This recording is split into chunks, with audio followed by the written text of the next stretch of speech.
Finel. J'ai eu la chance, écoutez, de le voir hier soir dans une table ronde. J'ai eu la chance d'animer une table ronde avec trois personnalités vraiment qui ont vraiment beaucoup d'expérience au niveau de la PNL. Et Sylvie, qui est ici avec nous, qui a organisé la tournée de Kevin. J'aimerais ça savoir pour commencer, comment tu as trouvé, comment s'est organisée quelle a été ton idée d'organiser cette tournée-là québécoise avec une sommité dans le domaine ici? Est-ce que tu le connaissais déjà? Je connaissais Kevin, mais d'abord bonjour tout le monde. Je connaissais Kevin parce que dans les cours d'hypnose qu'on suit, souvent on nous présente des extraits de vidéos qu'il a fait pour illustrer des techniques, des méthodes et tout ça. Donc Kevin est une référence, c'est un mentor, c'est une personne qu'on admire beaucoup pour la qualité, l'intelligence de ses interventions. Donc je le connaissais de nom. On s'était jamais rencontrés. Et la petite histoire que je raconte toujours pour le début de la tournée, c'est que j'étais à mon chalet, tout simplement, et qu'en feuilletant sur Facebook, je vois que Kevin demande aux gens de la France des suggestions de villes pour organiser une tournée pour les cabinets publics. Et bon, spontanément comme ça, j'ai vu le train passer, j'ai sauté dedans. J'ai dit, ben, venez à Québec, je vais vous organiser ça. Puis il m'a répondu d'accord. Et c'est comme ça que cette belle aventure a commencé. Donc, ça fait quelques jours qu'il est ici au Québec. Monsieur Finel, bonjour. Bonjour. Oui, ça fait déjà une semaine. Okay. Une semaine avec pas mal d'événements qui sont déjà déroulés. Et des conférences, des tables rondes comme hier. Voilà. Vous avez fait des formations? Des formations, une initiation à l'auto-hypnose. Il y en a une autre à Québec dans quelques jours. Et puis une formation spécialisée aussi pour les praticiens en hypnose à Montréal. Et il y en a une autre aussi à Québec là, dans la semaine. Donc c'est un beau programme qui a été concocté par Sylvie pour 15 jours. Et ça me fait vraiment plaisir de venir ici et de rencontrer plein de gens très très intéressants. Et d'avoir la surprise de voir que tous les travaux qu'on organise en France sont assez suivis ici aussi. Ça fait vraiment plaisir. Ben moi, je peux vous dire aux auditeurs que j'ai eu la chance de vous rencontrer un petit peu au Salon international du Musette en fin de semaine, juste on s'est comme croisés. Oui. Et quand je demandais, j'avais un kiosque là-bas, je demandais aux gens quelle conférence vous avez vue. Il y en a plusieurs qui m'ont répondu, qui étaient allés voir votre conférence et que vous avez été leur coup de cœur. Ah, ça fait plaisir. Donc, ils ont beaucoup apprécié vos propos. Et moi, de même, hier, j'ai eu vraiment une belle soirée en votre compagnie. Ce que j'ai beaucoup aimé de toi, parce qu'on commence à se tutoyer. Allons-y. Fait que, ce que j'ai beaucoup aimé de la soirée et de ta personnalité, Kevin, c'est ça qui m'a vraiment fascinée. C'est, je vois, tu as vraiment une grande connaissance de l'hypnose, une grande pratique. Tu enseignes, tu fais de l'hypnose depuis combien d'années? J'ai commencé l'hypnose très très jeune, à peine adolescent. OK, on va en parler tantôt. D'accord. Donc, ça fait donc plusieurs années, à peine, parce que quand même, tu parais très jeune, j'ose pas le nommer d'âge. C'est gentil. Mais ce que j'ai beaucoup apprécié, c'est ton humilité, ta simplicité, ton accessibilité. C'est quand même, tu sais, quand quelqu'un, on voit comme un aura autour de lui, on voit que on pourrait presque, ben, on t'admire dans un sens parce que avec toutes ces connaissances-là, mais on a une belle accessibilité, c'est très simple, c'est très agréable de discuter avec toi, belle humilité, ça j'aime beaucoup ça. Je ne sais pas si toi, Sylvie, tu as remarqué, c'est des qualités qu'on apprécie beaucoup au Québec. Je vais rougir si oui, rougissez. Mais bref, c'est pour ça que je suis d'autant plus contente de te présenter à nos auditeurs, parce que je pense qu'ils vont en ressortir avec beaucoup d'informations, mais aussi, pas juste d'informations au niveau mental, mais une espèce de philosophie de cœur également, parce que c'est pas juste... Ça travaille à plusieurs niveaux, l'hypnose. Hein? Puis, mais avant de rentrer dans le vif du sujet, de démystifier l'hypnose et tout ça, moi, ce qui m'intrigue toujours, tu parlais tout à l'heure que l'hypnose, tu as commencé très tôt. Comment ça s'est venu à toi, l'hypnose? C'est apparu dans ta vie comment? Est-ce que c'est toi qui l'as découvert ou c'est l'hypnose qui est venue à toi, disons? C'est toujours difficile, très longtemps après, tu sais, d'analyser les choses, mais ça a été une série de rencontres, en fait. Je pense qu'il y avait déjà chez moi la curiosité du fonctionnement humain.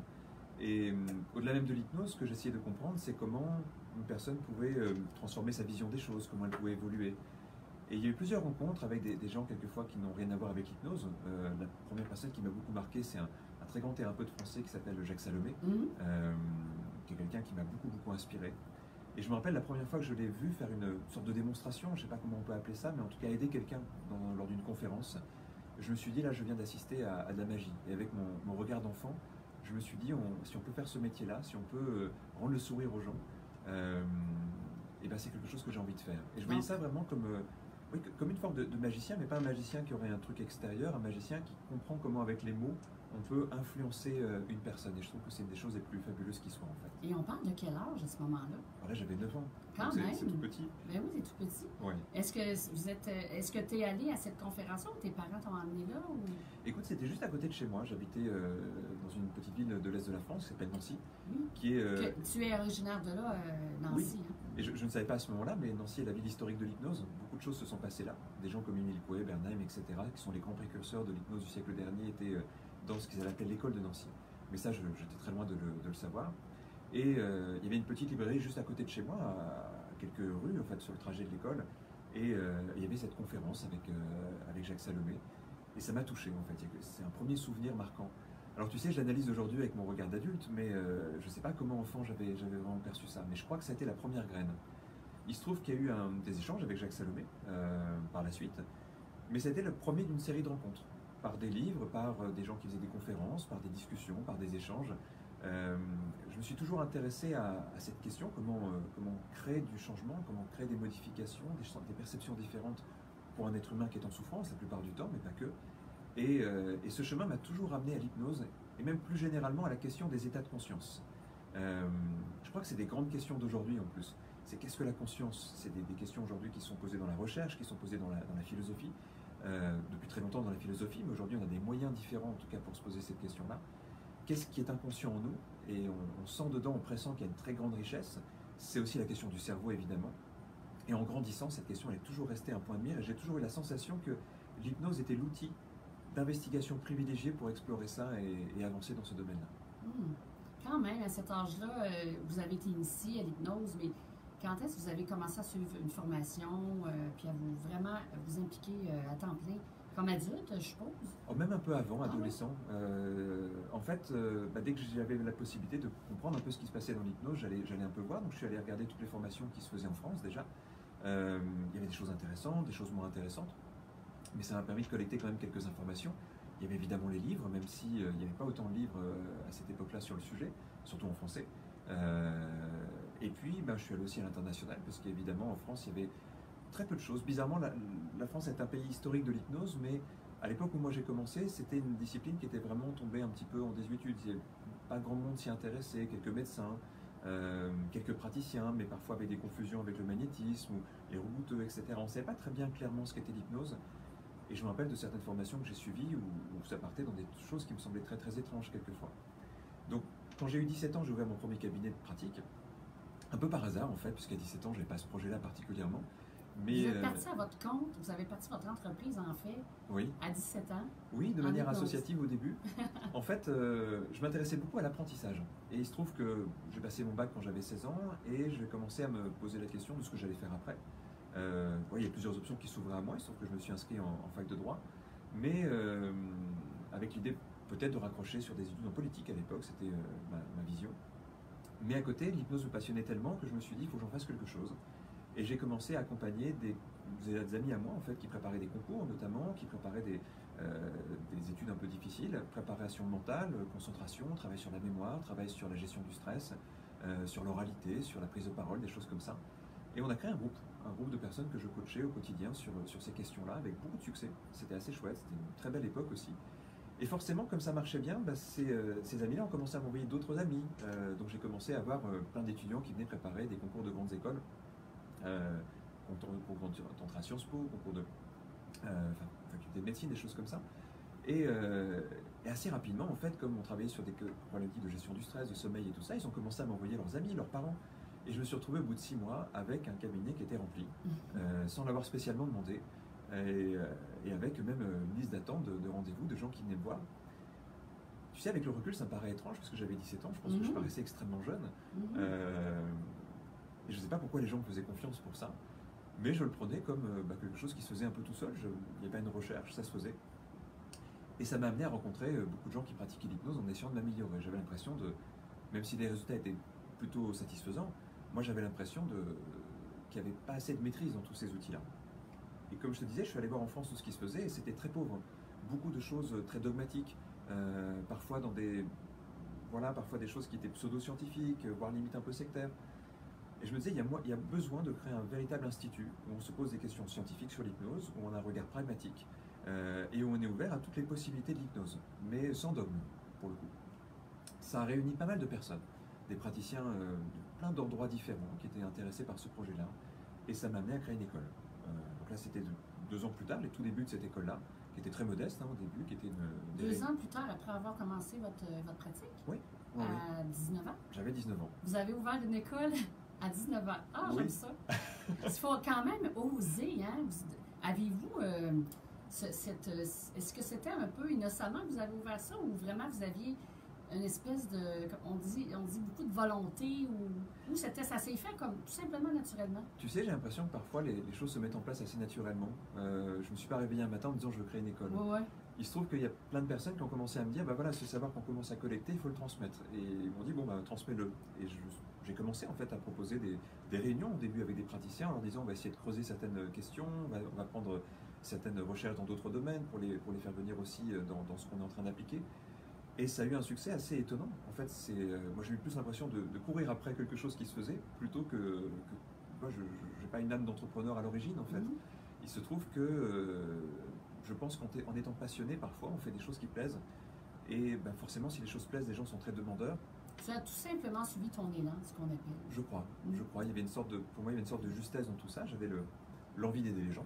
Déjà, je pense qu'on est avant tout accompagnant pour ça.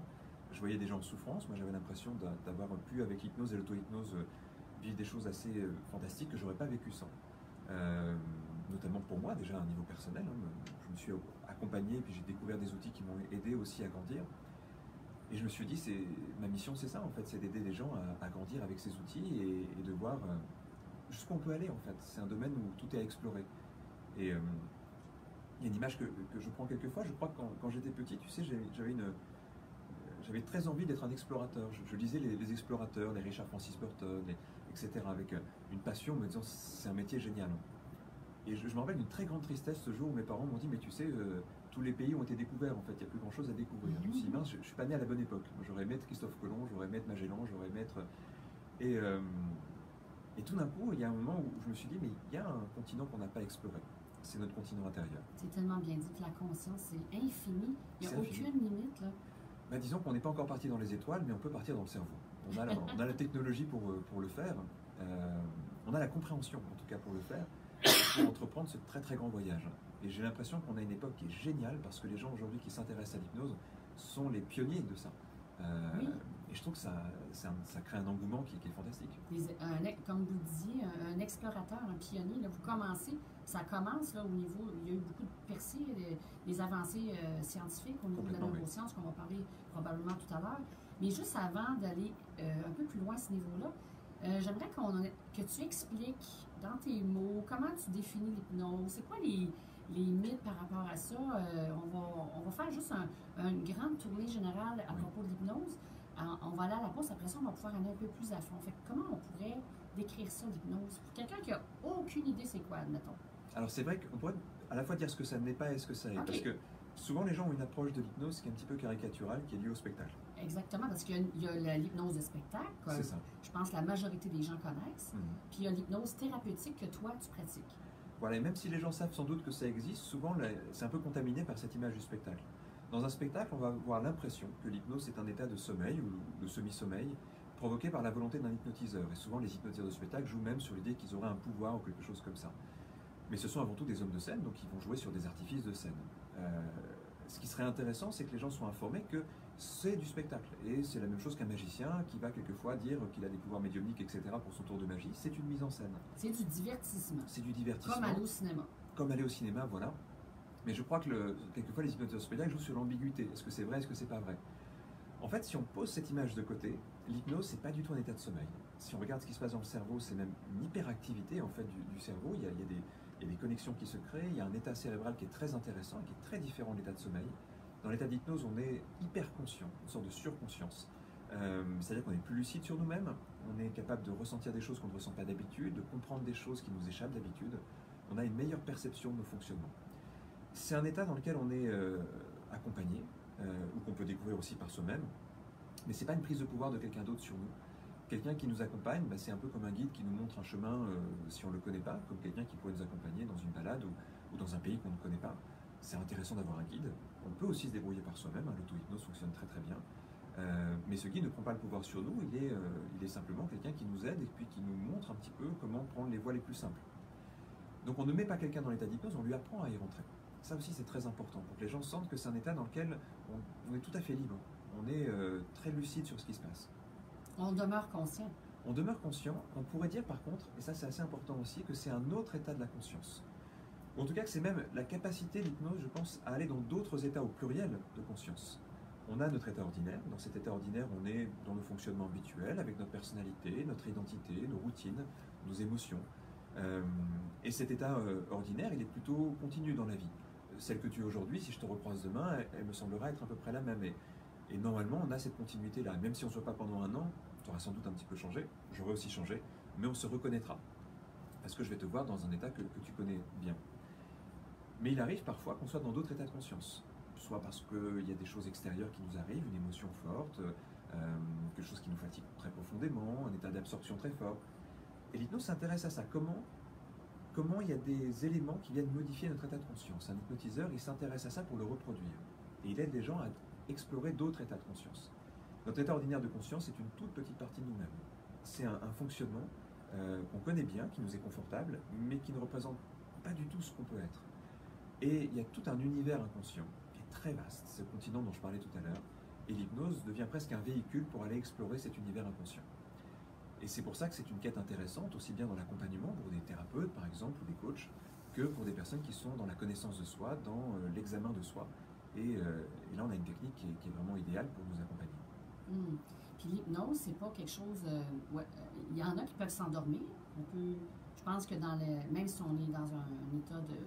On est en pratique, vous êtes avec quelqu'un dans une salle, dans une pièce, c'est de la suggestion dans le fond. C'est comme un peu une méditation guidée, dans un sens. C'est pas très éloigné de la méditation. C'est vrai que c'est intéressant de prendre ce parallèle parce que la méditation, on voit bien en effet qu'on est plutôt lucide, même si on a les yeux fermés, que justement il ne faut pas perdre le lien avec la réalité. C'est même ce que veulent éviter les gens qui font de la méditation, c'est de partir dans des pensées ou de se laisser guider dans une rêverie.